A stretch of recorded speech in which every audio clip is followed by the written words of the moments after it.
আসসালামু আলাইকুম। চিত্রচিরে চৈত্র মাস। লিখেছেন মোমো সাহা।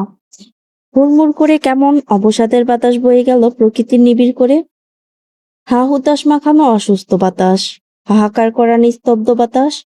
চিত্রা লোহার গেটটার হাতল ধরে ভেজা চোখে যেন কার পথ চেয়ে রইল।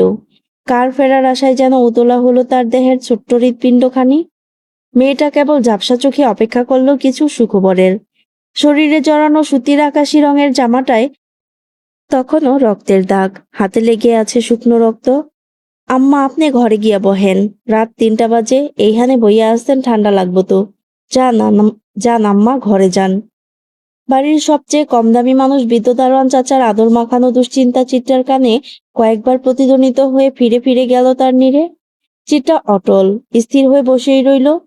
বিশেষ কোনো হেলদোল দেখালো না সে, যেন তার অবহেলিত শরীরটায় অবহেলাটাই প্রাপ্য। তুখুর অবহেলায় অবহেলায় ঝলসে যাওয়াটাই তার প্রাপ্য। দারোয়ান চাচা হতাশার শ্বাস ফেললেন, নিবিড় কণ্ঠে বললেন, অন্তত আমার টুলটার উপরে উঠে বসেন আম্মা। চিতা এবারও নিশ্চুপ, প্রাণহীন দৃষ্টিতে একবার তাকালো বৃদ্ধ দারোয়ানের দিকে। চোখে তখন অশ্রুকণারাও বিরতি নিয়েছে, কিন্তু গাল তার তখনও ভেজা। বহু কষ্টে চিত্রা কাঁপা কাঁপা কণ্ঠে অপরাধী সুরে উচ্চারণ করল, আমি ইচ্ছে করে চাঁদনি বাবুকে ধাক্কা মারিনি চাচা। তুমি তো আমায় বিশ্বাস করো, তাই না?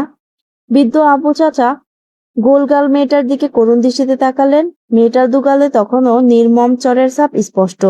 চুলগুলো বেজায় টানাটানিতে অগোছালো, বা চোখের কোণটাও কেমন ফুলে আছে। কি মারটাই না মেরেছে! চিঠটা এবার বাঁধ ভেঙে হাউমাউ করে কেঁদে উঠল। নিজের ধুলোমুলি নিজের ধুলো মাখা দুহাতের আজলায় মুখটা ঢেকে কাঁদতে কাঁদতে অস্পষ্ট সুরে বলল, আমি ইচ্ছে করিনি চাচা, আমি এত অমানুষ নই। চাচা গো, আপাটার কিছু হলে সেই কলঙ্কের কালিতে যে আমি পুড়ে ছাই হয়ে যাব। আমার সে পাপের শাস্তি কি হবে? বৃদ্ধ আপু চাচা সান্ত্বনার ভাষা খুঁজে পেলেন না। তার সীমাবদ্ধতা যে খুবই অল্প, সেই অল্প সীমাবদ্ধতা নিয়ে দুঃখিনী চিত্রার দুঃখ মুছবার যে তার ক্ষমতা নেই। বড়জোর তিনি তার নিজের চক্ষুদয়ের অনাকাঙ্ক্ষিত অশ্রু মুছতে পারবেন। চিত্রা কাঁদতে কাঁদতে গেটের সাথে হেলান দিল। হুট করে সব অনাকাঙ্ক্ষিত ঘটনা যেন তার নামেই লিখে দিলেন সৃষ্টিকর্তা। এমন না হলে খুব বেশি কি ক্ষতি হয়ে যেত? চাঁদনি আপার রক্তাক্ত শরীরটা সবার প্রথমে সেই ছুঁয়েছিল।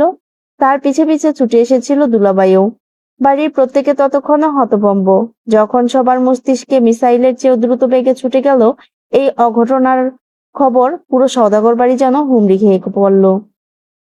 কত আহাজারি চেঁচামেচিতে কেমন ভয়ানক বিষাদপুরীতে রূপান্তরিত হয়েছিল সওদাগর বাড়ি। যখন নিস্তেজ হওয়া চাঁদনি আপার প্রাণ আশঙ্কায় কলিজের পানি শুকিয়ে আসছিল সবার, তখন রোজা সওদাগর করলেন আরেক কাজ।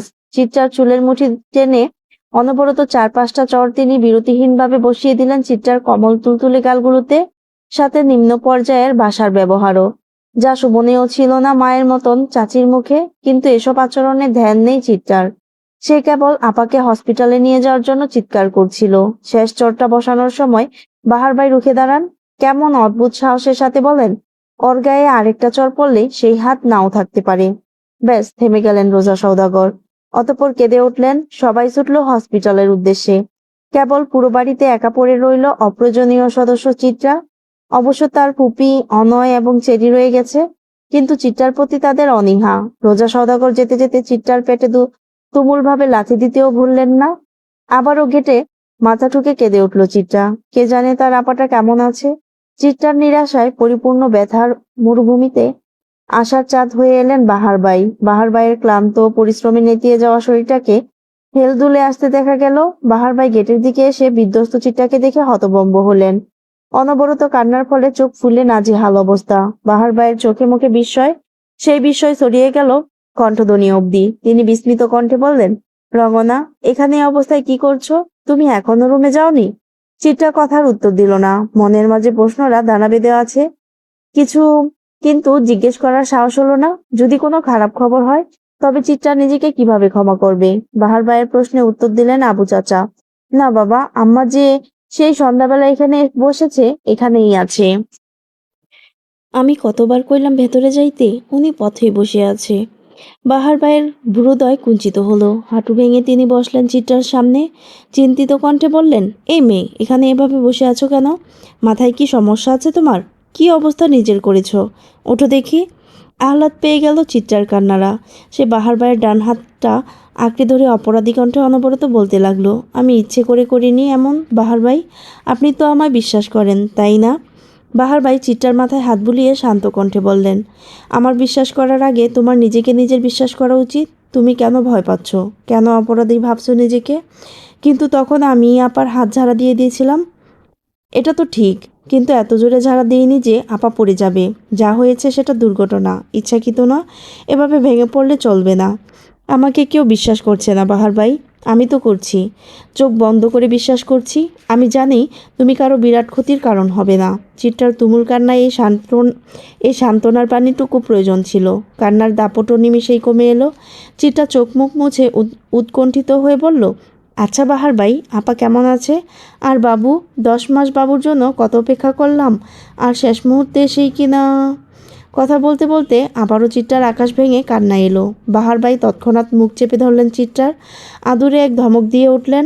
মিছে রাগি রাগি স্বরে বললেন, আরেকবার যদি কেঁদেছ তবে এক্ষুনি তোমাকে রাস্তায় ছেড়ে দিয়ে আসব। বাহার ভাইয়ের এমন অবিশ্বাস্য কথায় কান্নার মাঝেও হেসে দিল চিত্রা। গোল গোল চোখে হাসতে হাসতেই বলল, আমাকে কি আপনার চেরি মনে হয় যে রাস্তায় ছেড়ে দেওয়ার ভয় দেখাচ্ছেন? কেন দেখাতে পারবো না ভয়? তুমি চেরি না হও চিত্রা তো? হ্যাঁ, আমি চেরি না চিত্রা। কেউ বড় মানুষকে এগুলো বলে ভয় দেখায়? তাহলে বড় মানুষ তুমি কেন এমন অবুঝের মতো কাঁদছো? বড় মানুষের মতো অবুঝ হওয়া সাজে না। বাহার ভাইয়ের কথার জালে যে খুব বাজেভাবে ফেসে গেছে চিটা, তা আর বুঝতে বাকি রইল না তার। অতঃপর ছোট একটা শ্বাস ফেলে নিবিড় কণ্ঠে জিজ্ঞেস করলো, আপার কি অবস্থা বাহার ভাই? সুস্থ আছে তো? বাহার ভাই মাটি থেকে উঠে চিটটাকে ডান হাত দিয়ে টেনে তুললেন। চুলগুলো গুছিয়ে দিতে দিতে বললেন, তোমার আপা ঠিক আছেন। এখন রুমে গিয়ে সুন্দর মতন গোসল করে খেয়ে ঘুমাবে কেমন? অগোছালো বাহার ভাইয়ের এমন গোছানো যত্নে চিত্রার কান্নারা নির্বাসনে গেল। সে ভদ্রমেয়ের মতো বলল, আচ্ছা। সে ভদ্রমেয়ের মতন কথাও রাখলো। শরীর ঝাড়া দিয়ে উঠে দাঁড়ালো। বাহার ভাই তাকে হাত ধরে ঘর অবধি পৌঁছে দিলেন। বাহার ভাই যে ভীষণ মিথ্যে কথা বলে চিত্রাকে সামলেছেন তা জানা গেল পরদিন হসপিটাল থেকে সবাই আসার পর। মুখ থমথমে অনুভূতি, তার প্রতি সকলের অসন্তুষ্ট চাহনি আর বড় চাচির আক্রোশ দেখে। গতকাল রাতে চিত্রা বাহার ভাইয়ের কথা অনুযায়ী গোসল করে ঘুমিয়ে পড়েছিল। ঘুম ভাঙার পর দেখে ঘড়ির কাঁটায় সময় তখন দুপুর 12টা। হুড়মুড় করে সে উঠে বসতেই নিচ থেকে কেমন ফুপানোর শব্দ এলো। কে যেন মিহিসরে কাঁদছে। চিত্রা হতবিহ্বল। গতকাল বাহার ভাইয়ের কথা অনুযায়ী তো আজ কান্নাকাটি করার কথা না। তাহলে মনের কৌতূহল মেটানোর জন্য সে দ্রুত গতিতে নেমে গেল বিছানা থেকে। তার চেয়েও দ্রুত সে বসার রুমে উপস্থিত হলো। বসার রুমে বড় চাচির কন্দরত মুখটা দেখেই সলাৎ করে উঠল বুকটা। সে চাচির সামনে গিয়ে দাঁড়ালো। অবাক কণ্ঠে বলল, চাচি কি হয়েছে, কাঁদছো কেন? রোজা সওদাগরের ঝিমিয়ে থাকা আক্রোশ তুমুল হলো। চিত্রাকে তুমুল এক লাথি মেরে বসলেন। চিত্রা দুহাত দূরে ছিটকে পড়ল। তুহিন সবে দরজা দিয়ে প্রবেশ করেছে। বোনের এহেন অবস্থা দেখে সে ছুটে এলো। আহত চিত্রাকে আঁকড়ে নিল। নির্ঘুম কাটানো রাত্রির কারণে চোখ মুখ তার কেমন হলদে ভাব। বড় চাচির মন মেজাজ খারাপ, তবুও বোনের প্রতি এমন আচরণ সহ্য করতে পারল না তুহিন। কর্কশ কণ্ঠে বলল, আপনার হাত পা সামলে রাখবেন চাচি, না হয় আমার অন্য ব্যবস্থা নিতে হবে। ক্ষুধার্ত বাঘিনীর ন্যায় হিংস্র হয়ে উঠলেন রোজা সওদাগর। তিনি বসা থেকে উঠে দাঁড়িয়ে চিত্রার গলা চেপে ধরে বললেন, তোর জন্য আমার মেয়েটার আজ এই অবস্থা। তোর এত রাগ না রে? খেয়ে দিলি আমার মেয়ের বাচ্চাটাকে? তোর এত খিদে? অবনী বেগম ওহি ছুটে এলো রোজা সওদাগরকে ছুটানোর জন্য। কেমন পৈশাচিক শক্তি যেন ধরে আছে মহিলাটাকে। তুহিন অনেক কষ্টে হাত ছাড়ালো রোজা সওদাগরের। তুমুল পেট ব্যথা এবং তার সাথে গলা চেপে ধরায় চিত্রার নাক মুখ দিয়ে গলগল করে রক্ত বের হওয়া শুরু করলো। জীবনধারার স্রোত কখন কোথায় গিয়ে বিরতি নেয় তা জানে না কেউ। শৈবালের মতন কেবল বেশি বেশি চলতে হয় সেই স্রোতের তালে। দিন যায়, ক্ষণ যায়, কেবল যায় স্মৃতিরা।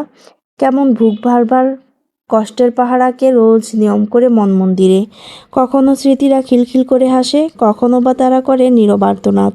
আমরা মানুষেরা কেবল চেয়ে চেয়ে দেখি নিজেদের স্মৃতির সেই ভয়ঙ্কর হাজারি। স্মৃতি বদলানোর সাধ্য থাকলে মানুষ সবার আগে নিজের খারাপ স্মৃতি বদলাতো, কারণ দিন শেষে স্মৃতিরা ভালো থাকতে দেয় না আমাদের। আজ বৃহস্পতিবার। চিত্রা নিজের বাড়ি ছেড়ে বেরিয়ে আসার আজ 15 দিন হলো। কই, একটা সময় যে বাড়িটাকে নিজের পায়ের নিচের ভিত্তি, বেঁচে থাকার অবলম্বন মনে হয়েছিল, আর সে বাড়িবিহীন তো ভালোই কেটে গেল 15টা দিন। তাহলে আগে কেন মনে হতো যে মানুষগুলো ছাড়া নিজের কোনো অস্তিত্ব নেই? সময় মানুষকে বাঁচতে শেখায়। কখনো অনেক প্রাপ্তির মাঝে বাঁচতে হয়, কখনো বা বাঁচতে হয় তুমুল অপ্রাপ্তিতে। চিত্রারও সেই অপ্রাপ্তির জীবন শুরু হয়তো। অনেক তো হলো প্রাপ্তির ডানা ঝাপটানো। ধানমন্ডি লেকের পাশের বড় রাস্তার কোণ ঘেঁষে যাওয়া গলিটার ভেতরের দিকের রংচটা হলুদ রঙের বাড়িটার দোতলার 2 রুমের একটি নির্জন ফ্ল্যাটে ঠাঁই হয়েছে চিত্রার। নির্বাসন বলা চলে। চাঁদনির অনাকাঙ্ক্ষিত ক্ষতির শাস্তিস্বরূপ চিত্রার দীর্ঘ নির্বাসন ঘোষণা করা হয়েছে। খারাপ কি? নীরব বেঁচে থাকাটা মৃত্যুর জীবন্ত স্বাদ। চঞ্চল চিত্রাকেও সেই স্বাদ নিতে হলো প্রিয় মানুষদের কাঠিন্যতায়। প্রকৃতিতে তুমুল ঝড় উঠল। চিত্রা শুয়েছিল খাটে। বারান্দায় ফুলের টব পড়ে যাওয়ার শব্দে তার গম্ভীর ধ্যান নষ্ট হলো। চোখ মেলে তাকাতেই দেখে দুপুরে ঠাঠা রোদ শূন্যে মিলিয়ে গেছে। মনে হচ্ছে যেন ভর সন্ধেবেলা এটা। হুট করে প্রকৃতির এমন অসন্তুষ্ট রূপ দেখে বারান্দায় ছুটে গেল চিত্রা। বারান্দায় কতগুলো জামা কাপড় শুকাতে দেওয়া হয়েছে, সেগুলোই আনার জন্য এত ব্যস্ততা। জামা কাপড় আলগোছে সরিয়ে আনতেই আকাশ ভেঙে ঝপঝপিয়ে বৃষ্টি নামলো ধরার বুকে। চিত্রা ঘরের আলো জ্বালিয়ে দিল। মানুষের সঙ্গ পছন্দ করা চিত্রা আজ নীরবতায় আচ্ছন্ন। ভাগ্যের চাকাটা খুব দ্রুতই ঘুরছে বোধ হয়। বারান্দার দরজা আটকাতে গিয়ে বৃষ্টির ছাট কিছুটা গায়ে লাগলো চিত্রার। দরজার সাথে ডান হাতটার একটু জোরে ঘর্ষণ লাগতেই ডান হাতের তালুর উপর পড়া বড় ফোসকাটা গলে গেল। মৃদু স্বরে আহ করে উঠল চিত্রা। একটু আগে ভাতের মার গালতে গিয়েই এই অঘটনটা ঘটেছে। অতিরিক্ত জ্বালায় চোখ টলমল করে উঠল। অথচ চিত্রা ফিক করে হেসে দিল নিজের ব্যথা দেখে। হাসতে হাসতে হাঁটু মুড়ে বসলো বারান্দার দরজায় হেলান দিয়ে। ফোসকা পড়া জায়গাটার দিকে তাকিয়ে কেমন যেন ভীষণ রকমের আহাজারি করা সুর, অথচ তাচ্ছিল্য নিয়ে নিজেকেই বলল, তোর আজও ব্যথা লাগে চিত্রা? ব্যথারা তবে তো এত আঘাত পাওয়ার পরও মরেনি? নিজের করা প্রশ্নের ধ্বনি কানে বাজতেই হাউমাউ করে কেঁদে উঠল সে। যখন বাড়ি ছাড়ল তখনও তো এমনই বৃষ্টি ছিল, তাই না? এমন তাণ্ডবিত চলছিল প্রকৃতিতে, এমন ধ্বংসিত হয়েছিল চিত্রার নরম কমল হৃদয়টাতে, তাই না? চোখ বুজে চিত্রা। চোখের পাতায় ভেসে ওঠে সেদিনের তার রক্তাক্ত মুখের দৃশ্যটা। সেদিন চিত্রার নাক মুখ দিয়ে অনবরত রক্তের স্রোত বেরিয়ে আসতে দেখে ভয় পেয়ে যায় তুহিন।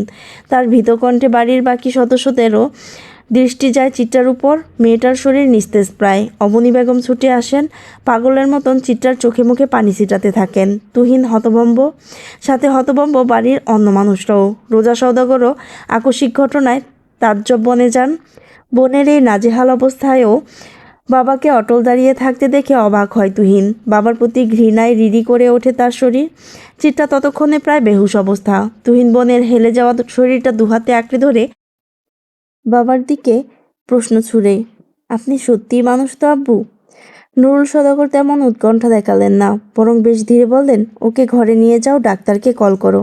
তুহিন তাচ্ছিল্য করে ওঠে। জীবনের প্রথম তার কোনো মানুষকে ঘৃণা হলো। সে মুখ ঝামটি মেরে বাবাকে বলল, আপনার সেটা না ভাবলেও হবে আব্বু, আমার বোন তো, সামলে নেব আমি। আপনি বরং আপনার সংসার সামলান। তুহিনের কথা এবার একটু চিন্তার ভাঁজ পড়ল নুরুল সওদাগরের মুখে। কিঞ্চিত অবাক হয়ে বললেন, তুমি ব্যবস্থা করবে মানে? যে মেয়েটা আপনাদের চক্ষুশূল সে না হয় আর আপনাদের চোখের সামনে না রইল? তুহিনের এমন পরিস্থিতিতে এমন কথা হয়তো আশা করেনি কেউ। তাই তো ফুপি ধমকে উঠে বললেন, তুহিন কি বলছিস বাবু তুই? মেয়েটার এই অবস্থায় ওইসব বলা লাগে? আপাতত কোনো ব্যবস্থা করর। খারাপ কিছু হয়ে গেলে পরে। ভালোই তো হবে ফুপি, আপনাদের ঘরে থাকার চেয়ে আমার মনে হয় ওর মরে যাওয়াটা ওর জন্য সুখের, তাই না চিত্রার বড় চাচিমা? বাহারের হুট করে আগমন এবং এমন অপ্রাসঙ্গিক কথায় সবার মুখটা ছোট হয়ে এলো। নুরুল সওদাগর ধমক দিলেন বাহার ভাইকে। আঙুল উঁচিয়ে বললেন, তোমাকে কেউ আমার মেয়ের ব্যাপারে বা আমার সংসারের ব্যাপারে কথা বলতে বলেছে? আপনার মেয়ে? হাসালেন তো, সুন্দর কৌতুক। তা আমি মনে করি এমন বাবার মেয়ের এমন দুর্ভাগ্যই প্রাপ্য। এই যে রক্তাক্ত হয়ে পড়ে থাকাটাই তার প্রাপ্য। শুনেছি বাবারা সন্তানের বটগাছ হয়। একমাত্র আপনাদের পরিবারেই দেখলাম বাবারা সন্তানের চরম সর্বনাশের কারণ। তোমাকে দুটো চড় দেওয়া উচিত বেয়াদব ছেলে। আরে স্যার, আগে নিজে তো আদবটা রপ্ত করুন, তারপর না হয় অন্যকে বেয়াদব বলবেন। নুরুল সওদাগরের কথা সেখানেই থেমে গেল। বাহারের সাথে তর্কে জড়ানোটা নেহাতি বোকামো ছাড়া কিছুই না, তা তিনি জানেন। বাহার ভাই এগিয়ে এলেন চিত্রার কাছে। ওহির দিকে তাকিয়ে বরফ আনার নির্দেশ দিলেন। ওহি তৎক্ষণাৎ বরফ নিয়ে চলে এলো। চিত্রার নাকের কাছটাতে কিছুক্ষণ বরফ ধরে রাখতেই বন্ধ হয়ে গেল রক্তের স্রোত। চিত্রার নিবু নিবু চোখে তখনও জল গড়িয়ে পড়ছে। ভেজা ভেজা কণ্ঠে অস্পষ্ট স্বরে সে বলল, আমি সত্যিই চাঁদনি আপার কোনো ক্ষতি চাইনি বাহার ভাই। আমি জানি। বাহার ভাইয়ের ছোট্ট উত্তরটার পরে জ্ঞান হারালো চিত্রা। মেয়েটার বেহাল অবস্থা দেখে বুক কাঁপল বাহার ভাইয়ের। তিনি তুহিনের দিকে তাকিয়ে গম্ভীর কণ্ঠে বললেন, তুহিন, মেয়েটাকে বাঁচাতে চাইলে নিরাপত্তা দিতে হবে, অথচ তোমার পুরো বাড়িটাই বর্তমানে ওর জন্য অনিরাপদ জায়গা। যা করবে ভেবে করো। বাহার ভাইয়ের ইঙ্গিতের কথাবার্তা হয়তো তুহিন ঠিক বুঝলো। বোনের মাথাটা চেপে ধরে বড় চাচির হতভম্ব মুখটার দিকে তাকিয়ে শক্ত কণ্ঠে জিজ্ঞেস করলো, আপনি কি চান? আমি তোমাদের ভালোবাসি, তার চেয়ে বেশি ভালোবাসি আমি আমার সন্তানদের। চিত্রাকে সামনে দেখলেই আমার সন্তানের সর্বনাশের কথা মাথায় চলে আসে। বাকিটা তোমরা জানো। চাচির উত্তর শোনার পর তুহিন বাবার মুখের দিকে তাকালো। তার এতটুকু বিশ্বাস ছিল বাবা হয়তো এবার কিছু বলবেন, কিন্তু তাকে ভুল প্রমাণ করে দিয়ে বাবা কিছুই বললেন না আশানুরূপ। বরং নিবিড় কণ্ঠে বললেন, ভাবি আমাদের সংসারের কর্ত্রী, তার কথাই শেষ কথা। অতঃপর তুহিন আর কারো পিছু ডাক শুনল না, বোনকে নিয়ে এক কাপড়ে বেরিয়ে গেল। ছোট চাচি, ফুপি, ওহি সবাই পিছু ডাকলো। কেবল যার ডাকার কথা ছিল সেই মানুষটাই নীরব রইলেন। সদাগর বাড়ির বহু পুরানো ভিত্তিটা কেঁপে উঠল। ভাঙনের সুরে ইট পাথরগুলোও যেন কেঁপে উঠল। এই বাড়িটাকে একসূত্রে বেঁধে রাখার জন্য যে নারী জীবনের সবচেয়ে বড় ত্যাগ করেছিলেন, আর সেই নারীর হাত ধরে ভাঙন শুরু। হঠাৎ বজ্রপাতে কেঁপে উঠল চিত্রা। শরীরও প্রায় কিছুটা ভিজে গিয়েছে। চোখের কোণে সরল গতিতে বেয়ে পড়ল অশ্রুর রেখা। কেমন ছারখার করা দুপুর এটা, কেমন নিস্তব্ধ করা বেলা। বৃষ্টির শব্দকে ছাপিয়ে চিত্রার ডাক ভেসে এলো যেন ভয়াবহ বাতাস ভেদ করে। চিত্রা মনে মনে ভাবলো হয়তো ভুল শুনেছে। পরপর আবারও ডাক ভেসে এলো। বারান্দা দিয়ে তাকাতেই ভেজা শার্ট লেপটে থাকা শরীরে বাহার ভাইকে দাঁড়িয়ে থাকতে দেখলো সে। বাহার ভাইয়ের সাথে গত সপ্তাহে দেখা হয়েছিল।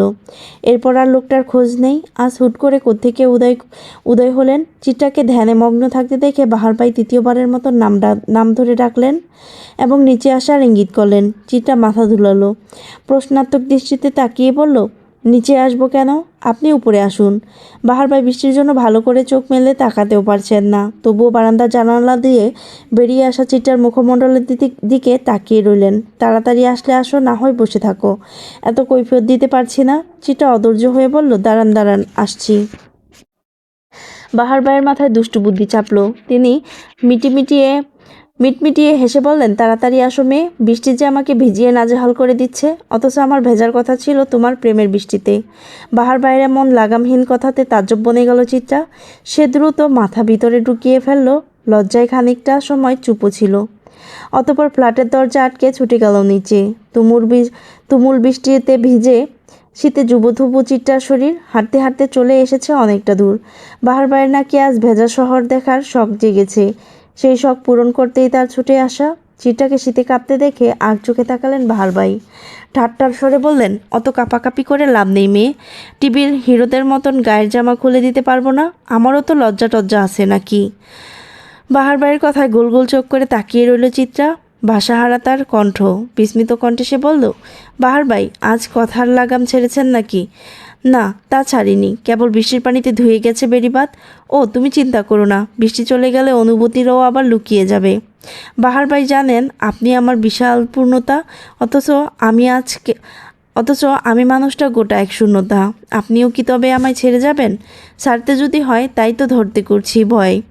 আপনি আমার বৃষ্টির দিনে এক কাপ চা, তুমি আমার বৃষ্টির দিনে গরম গরম খিচুড়ির মাঝে তেলে তেলে ইলিশ ভাজা মাছ। মিষ্টি মিষ্টি কথাকে শেষ মুহূর্তে এসে ঠাট্টায় উড়িয়ে দিলেন বাহার ভাই। এবার নিজেই হাহা করে হেসে দিলেন। চিটা প্রথমে হতভম্ব হয়ে গেল, পরক্ষণেই সেও হেসে দিল বাঁধন সারা হাসি। ভেজা রাস্তায় তুমুল বর্ষণে পৃথিবীর সবচেয়ে সুন্দরতম দৃশ্য বোধ হয় এটা। দুজন মানুষ দুজনের দিক থেকে তুমুল ভেঙে যাওয়া, অথচ দুজনেই দুজনের সান্নিধ্যে চরম সুখী। অপ্রাপ্তির মাঝে সবাই হাসতে জানে না, সবাই হাসতে জানে না। যারা যারা জানে তারা প্রত্যেকে এক একজন দারুণ মানুষ। ভেজা শরীরে গরম গরম খিচুড়ি এবং তার সাথে ইলিশ মাছ ভাজা দিয়ে পেট পুড়ে খেয়ে নিল দুজনেই। চিত্রার মাছ বাছতে পারে না বলে খুব যত্নে সেই কাজটা করে দিলেন বাহার ভাই। ভাবা যায় একজন অগোছালো মানুষ কোনো একটা মানুষের কাছে এসে নিপাট গোছালো হয়ে যায়। ভালোবাসা সব পারে। মরুর বুকে বৃষ্টিও আসে ভালোবেসে, তাই তো ভালোবাসা সুন্দর। খিচুড়ি খেয়ে বেরুতেই চিত্রাকে থামিয়ে দিলেন বাহার ভাই। চিত্রা অবাক হলো, অবাক কণ্ঠে বলল, বাসায় যাবেন না? অনেকক্ষণ তো হলো। বাহার ভাই হাসলেন, মিষ্টি কণ্ঠে বললেন, তোমার জন্য একটা সারপ্রাইজ আছে। কি সারপ্রাইজ?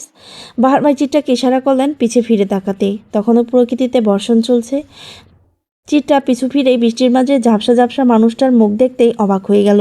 অবিশ্বাস্য দৃষ্টিতে একবার বাহার ভাইয়ের দিকে তাকিয়ে ছুটে গেল তার সামনে দাঁড়িয়ে থাকা মানুষটার দিকে। নিঃসংকোচে জড়িয়ে ধরল সেই মানুষটাকে। চোখের মাঝে তখন তুমুল খুশির অশ্রুধারা। শক্ত করে মানুষটাকে জাপড়ে ধরে কন্দনরত সুরে বলল, তোমার মতন কেউ আমাকে ভালোবাসতে পারেনি। ওরা আমায় ভালোবাসেনি আম্মু। মায়ের বুকের মাঝে যত্নে লেপ্টে থাকা চিত্রালতার মতন দেহখানি, চোখে অশ্রুদের সমাহার, কণ্ঠে অভিযোগের তুমুল মিছিল। মুনিয়া বেগম হাসলেন, মেয়ের মাথায় হাত বুলিয়ে বললেন, কি বলেছিস শুনতে পাইনি? আবার বল। ওরা আমায় ভালোবাসেনি আম্মু। তোমার মতন কেউ ভালোবাসতে পারে না। ভালোবাসবে কি করে? সবাই তো আর মা না। চিত্রা মায়ের বুক থেকে মুখ তুলে মায়ের দিকে তাকালো, যেন কত সহস্র বছর পর দেখতে পেল মায়ের মুখখানা। কি ভীষণ মিষ্টি। বাহার ভাই তখনও পকেটে হাত গুজে দাঁড়িয়ে আছেন, মুখে ল্যাপটানো মিষ্টি হাসি। চিত্রার মায়ের দিকে তাকিয়ে আদুরে স্বরে বলল, তুমি কেন গেলে আম্মু? তুমি যাওয়ার সাথে সাথে সুখগুলোও তো আমায় ছেড়ে গেছে। কিছু কিছু ক্ষেত্রে মানুষ হারানো উত্তম। মানুষ হারালে বাস্তবতা বোঝা যায়, তাই গিয়েছিলাম। তোমার বাহার ভাইকে তো রেখে গিয়েছিলাম যেন তোমায় আগলে রাখে, তুহিন ভাইজান সহ। কিন্তু ভাবিনি তোমার বাস্তবতা এতটা নিষ্ঠুর। বাহার ভাইজান জানতেন তুমি কোথায়? চিত্রার চোখে মুখে তুমুল অবাক ভাব। মুনিয়া বেগম মাথা নাড়ালেন, কোমল কণ্ঠে বললেন, হ্যাঁ জানতো। আমি প্রশিক্ষণের জন্য চট্টগ্রাম গিয়েছিলাম, কাউকে বলে যাইনি, কেবল তোমার মাথার ভূত ছাড়ানোর জন্য। কে জানতো সুখও তোমায় ছেড়ে যাবে? শেষের কথাটায় দীর্ঘশ্বাসের ছোঁয়া। চিত্রা বাহার ভাইয়ের দিকে তাকালো। অভিমানিনীর অক্ষিদয়ের ভাষা যেন বুঝলেন বাহার ভাই, তাই তো 2 কদম এগিয়ে এলেন। চিত্রার সামনাসামনি দাঁড়িয়ে ছোট্ট কণ্ঠে বললেন, আন্টিকে বুদ্ধিটা দেওয়ার জন্য আমি কোনো রকমের গিল্টি ফিল করছি না। তোমার বিয়ের স্বাদ ছাড়ানোর জন্যই বুদ্ধি। চিত্রা মুখ বেঞ্চি দিল। বাহার ভাই হাসতে হাসতে ফিসফিস করে বললেন, চিন্তা কিসের মেয়ে? মনে রেখো আমি তোমায় আলো দেব সূর্য ডোবার পরেও। চিত্রা তৃপ্তির শ্বাস ফেলল। বাহার ভাই তাদের রিকশায় উঠিয়ে পাঠিয়ে দিলেন গন্তব্যে। রিকশার বিপরীতে হাঁটা ধরলেন তিনিও। গুনগুনিয়ে গেয়ে উঠলেন, ভুলভাল ভালোবাসি, কান্নায় কাছে আসি, ঘৃণা হয়ে চলে যাই, থাকি না, কথা বলি একা একা, সেদে এসে খেয়ে ছেঁকা, কেন গাল দাও আবার বুঝি না।